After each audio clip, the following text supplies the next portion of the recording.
vraiment saluer de tout mon cœur la gloire du Saint-Esprit. Vous savez, faire une entrée prophétique est très important. C'est nos premiers invités de l'année.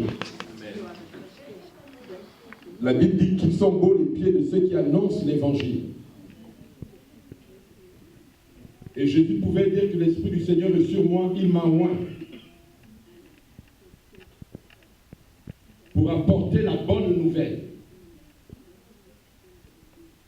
Quand la servante de Dieu tout à l'heure a commencé à prêcher, je n'arrivais pas à poser mon esprit.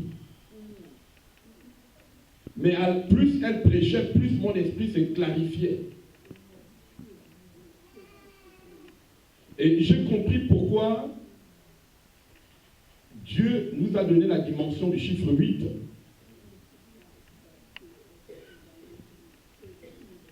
Parce que 2015, c'est 2 plus 1, ça fait 3, plus 8, plus 5, ça fait 8. La servante de Dieu a parlé d'un nom que je n'avais jamais appris. L'année 2015 a des rapports. 2008 était l'ébranlement de l'économie. Et la Bible dit, je branlerai dans le livre de Joël, plutôt de Agé, je branlerai les nations du monde. Je branlerai les trésors. Mais à la fin, il dit, la gloire de la dernière maison sera plus grande que la première. En fait, ce que j'ai compris dans la dimension du chiffre 8, c'est que quand il y a l'ébranlement, il y a aussi un niveau de gloire qui arrive. Est-ce qu'on peut acclamer très fort le nom du Seigneur? Et pendant que je l'écoutais attentivement, j'ai compris une chose que Dieu voulait nous donner. La gloire, ce sont les jours meilleurs. Les gars, quelqu'un dit, oui, tu vivras des jours meilleurs. Vous savez, la France a été ébranlée il y a 8 jours. Et c'était le 11.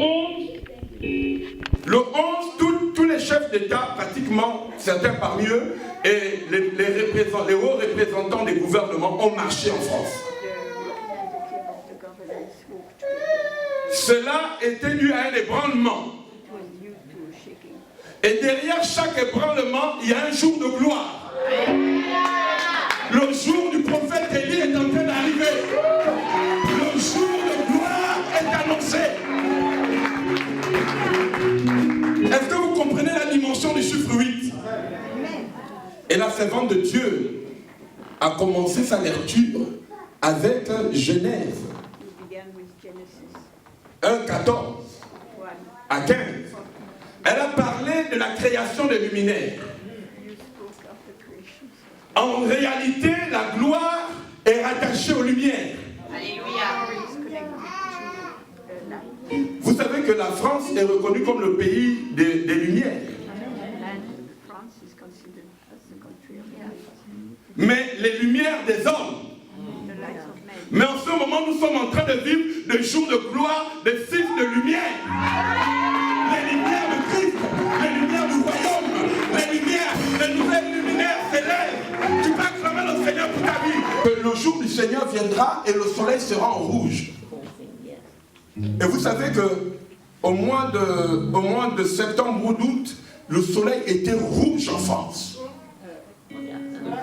La lune était rouge. Je me suis posé la question, mais Seigneur, pourquoi ce rouge? Il y a eu au moins 3 jours où la lune était rouge. Et le 11, dimanche dernier, c'était le jour où la nuit a plus duré, donc la lune a plus résisté. C'était le jour lunaire. La lune a peut-être duré jusqu'à 11 heures. Et quand le soleil sortait, il y avait encore la lune. Et la Bible dit, et quand elle a parlé du jour du Seigneur, je compris que c'était un jour où Dieu arrêtait de nouveaux pouvoirs sont en train d'arriver. De nouvelles forces sont en train de surgir. Bien aimé, il faut comprendre ce que Dieu est en train de faire dans ta vie. Regarde quelqu'un dire, il y a une nouvelle investiture. Regarde quelqu'un dire, il y a une nouvelle investiture.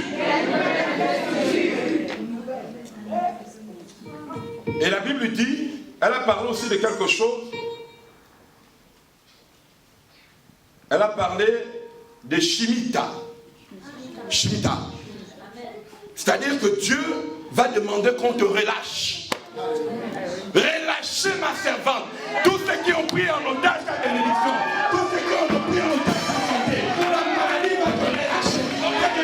La dette n'est pas seulement financière, c'est la dette de tout ce qui est pris en otage. Le jour du repos est arrivé pour ta destinée. Le jour de consolation est arrivé. Regarde quelqu'un. Dis ton Shemitah est possible.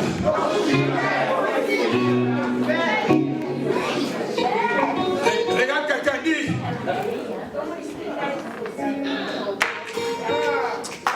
Viens devant. On va terminer par la prière.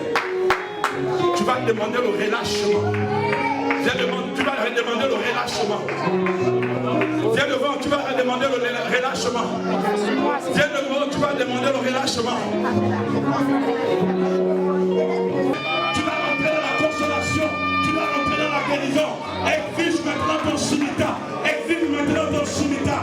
Maintenant le relâchement de ta vie, le relâchement de ta destinée, le relâchement de ta femme. Au nom de Jésus-Christ de Nazareth, on donne maintenant le Shemitah.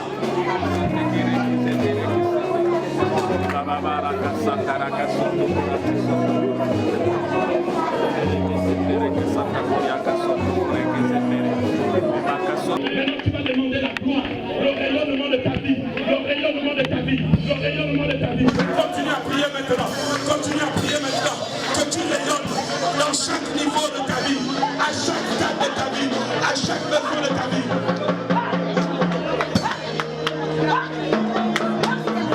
Des plans de bonheur, des plans de prospérité, des plans de gloire, que tu rayonnes au nom puissant de Jésus. Des plans de prospérité, des plans de gloire, que tu rayonnes, des plans de prospérité au nom puissant de Jésus.